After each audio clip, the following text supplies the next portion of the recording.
दोस्तों, लक्ष्मी नारायण एक बहुत छोटा और भोला भाला लड़का था। वो प्रतिदिन रात में सोने से पहले अपनी दादी से कहानी सुनाने को कहता। दादी उसे नागलोक की, पाताल लोक की, चंद्रलोक की, सूर्यलोक की, परीलोक की कहानियाँ सुनाया करती। एक दिन दादी ने उसे स्वर्ग की कहानी सुनाई। स्वर्ग की कहानी, वहाँ का वर्णन इतना सुंदर था कि सुनकर लक्ष्मी नारायण स्वर्ग देखने के लिए हट करने लगा। दादी ने उसे बहुत समझाया कि मनुष्य जीते जी स्वर्ग नहीं देख सकता, किंतु लक्ष्मी नारायण रोने लगा और रोते रोते सो गया।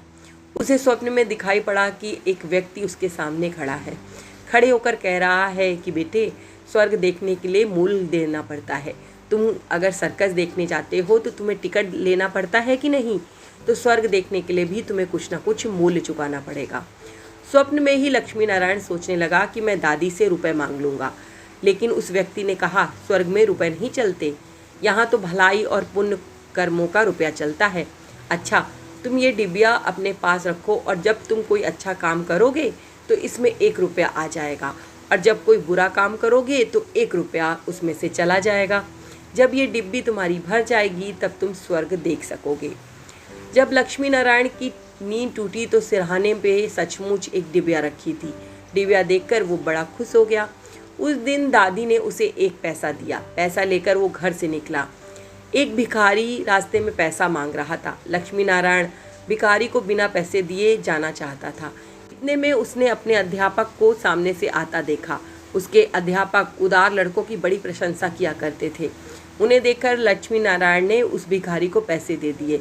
अध्यापक ने ये देखकर उसकी पीठ ठोकी और कक्षा में उसकी प्रशंसा की। घर लौटकर लक्ष्मी नारायण ने जब डिब्बिया खोली तो वो खाली पड़ी थी। लक्ष्मी नारायण को बहुत दुख हुआ और वो रोते रोते सो गया। उसने सोचा कि मैंने तो आज अच्छा काम किया था, फिर भी इस डिब्बी में कुछ भी नहीं आया। सपने में देखा कि वही व्यक्ति फिर से खड़े हैं। बोले, तुमने अध्यापक से प्रशंसा पाने के लिए पैसा दिया था, सो प्रशंसा मिल गई, अब रोते क्यों हो? किसी लाभ की आशा से जो काम किया जाता है उसे पुण्य नहीं कहा जा सकता, वो तो व्यापार है। दूसरे दिन लक्ष्मी नारायण को उसकी दादी ने 2 आने दिए। पैसे लेकर उसने बाजार से जाकर 2 संतरे खरीदे। साथ ही मोतीलाल बीमार था। बाजार से लौटते समय वो अपने मित्र को देखने उसके घर चला गया।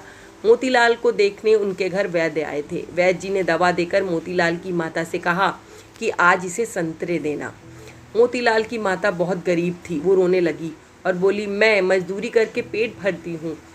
इस समय बेटे की बीमारी में कई दिन से काम पर भी नहीं जा रही। मेरे पास तो संतरे खरीदने के लिए 1 भी पैसा नहीं। लक्ष्मी नारायण ने अपने दोनों संतरे मोतीलाल की माँ को दे दिए। वो लक्ष्मी नारायण को आशीर्वाद देने लगी। घर आकर जब लक्ष्मी नारायण ने अपनी डिबिया खोली तो उसमें 2 रुपए चमक रहे थे। नारायण खेल रहा था। उसकी छोटी बहन वहाँ आई और उसके खिलौने को उठाने लगी। लक्ष्मी नारायण ने उसे रोका। जब वो नहीं मानी तो उसने अपनी बहन को पीट दिया। बेचारी लड़की रोने लगी। इस बार लक्ष्मी नारायण ने जब डिबिया खोली तो देखा कि उसमें से कई रुपए गायब हो चुके थे। उसे बड़ा पछतावा हुआ। आगे से उसने कोई भी बुरा काम ना करने का पक्का निश्चय कर लिया। धीरे धीरे अच्छे काम करना लक्ष्मी नारायण की आदत में आ गया। अच्छा काम करते करते उसकी डिबिया रुपयों से भर गई। वो स्वर्ग देखने की आशा से प्रसन्न होने लगा। उस डिबिया को लेकर एक दिन वो बगीचे में पहुंचा। लक्ष्मी नारायण ने देखा कि बगीचे में एक पेड़ के नीचे बैठा एक बूढ़ा साधु रो रहा है। वो दौड़ता हुआ उस साधु के पास गया और बोला, बाबा आप क्यों रो रहे हैं? साधु बोला, बेटा, जैसी डिबिया तुम्हारे हाथ में है वैसी ही एक डिबिया मेरे पास थी। बहुत दिन परिश्रम करके मैंने उसे रुपयों से भरा था। बड़ी आशा थी कि उस रुपए से मैं स्वर्ग देखूंगा, किंतु आज गंगा जी में स्नान करते समय वो डिबिया बह गई। लक्ष्मी नारायण ने कहा, बाबा आप मत रो, मेरी डिबिया भी भरी हुई है, आप इसे ले लो। साधु बोला, तुमने इसे बड़े परिश्रम से भरा है, तुम्हें इसे देने में दुख होगा। लक्ष्मी नारायण ने कहा, मुझे दुख नहीं होगा बाबा, मैं लड़का हूँ और अभी छोटा हूँ, मुझे अभी बहुत दिन जीना है। मैं तो ऐसी कई डिबिया इकट्ठी कर सकता हूँ। आप बूढ़े हो गए हैं और आप पता नहीं दूसरी डिबिया को भर पाएंगे या नहीं भर पाएंगे। आपके स्वर्ग देखने की इच्छा रह जाएगी, इसलिए आप मेरी डिबिया ले लें। बाल स्वभाव के कारण लक्ष्मी नारायण ने ऐसी बात बोली। साधु ने डिबिया लेकर लक्ष्मी नारायण के नेत्रों पर हाथ फेर दिया। लक्ष्मी नारायण के नेत्र बंद हो गए। उसे स्वर्ग दिखाई पड़ने लगा। ऐसा सुंदर स्वर्ग जैसा दादी ने वर्णन किया था। वो वर्णन तो स्वर्ग के एक कोने का भी ठीक से वर्णन नहीं कर पाता था, इतनी सुंदर जगह थी वो।